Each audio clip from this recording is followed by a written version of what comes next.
Welcome back to the channel, guys. It's time to move some snow. We're going to use my hydraulic rear blade for pretty much all of it, just to try something new. I don't normally use the hydraulic rear blade that much. I find that it's actually slower for my driveway. If you have a nice long stretch, it's way faster than a snow pusher. It's, obviously it's a lot like a plow. It's a EA rear blade. The moldboard is not super tall, so if you get a foot of snow or more, it pretty much overwhelms it and it can't do much.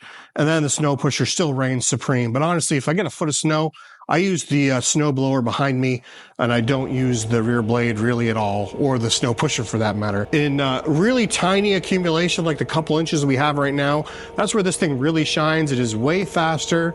If I don't mess around with the hydraulic offset, it is way faster than a snow pusher. I can windrow the snow and then collect it all in the snow pusher. This is my second time using this rear blade. I just want to show you guys how it works.